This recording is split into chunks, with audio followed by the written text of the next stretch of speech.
ভবানীপুরে পা রেখে চ্যালেঞ্জ করেছে শুভেন্দু অধিকারী যে এবারে ভোটে হারাবে।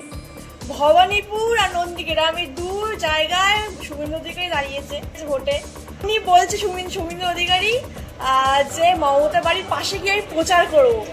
কত বড় সাহস হতে পারে না, মানে সাহস থাকা ভালো, মানে কথাবার্তাটুকু ঠিকই বলেছে।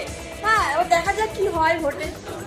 প্রথমত আমার ওই শুভেন্দু অধিকারী তার কথাটা শুনে আমার ভীষণই মানে ভালো লেগেছে, আনন্দ লেগেছে। আর উনি এমন স্টাইলিশ ভাবে কথাটা বলেছেন, আমার ভীষণ হাসি লাগে।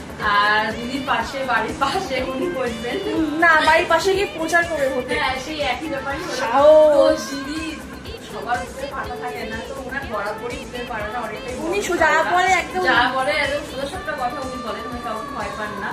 আর উনি খুব সুন্দরই কথা উনি আগে বলেছেন। তৃণমূলই করতো, এখন বিজেপিতে চলে গেছে। হ্যাঁ, একসময় ভীষণই কাজ করতেন, এখন হয়তো বিজেপি দলে এসেছেন, উনি যোগ দিয়েছেন।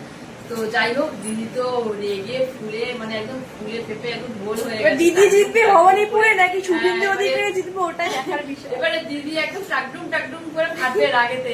আর কি বলবো, দেখা যাক কি হয়, সবাই চোখ রেখেছে কবে একদম। ভোটের যেদিন রেজাল্ট বেরোবে সেদিন কি দিদি হয়। এটাই বলবো, দিদি ভীষণ রেগে যাবে। না, আমি চাই দিদিও জিতুক। সেটাই। দিদি অনেক কষ্ট করে। মানুষ যাকে ভালোবাসা দেবে তিনারই জয় হবে। হ্যাঁ। ঠিক আছে, দেখা যাক সাধারণ মানুষ কাকে ভালোবাসা দেয়, সেটাই আমাদের দেখার। সবাই সেদিকে চোখ রাখছি, দেখা বলা যাক। যায় না কে জিতবে না হ্যাঁ, জিতবে। একদমই তাই।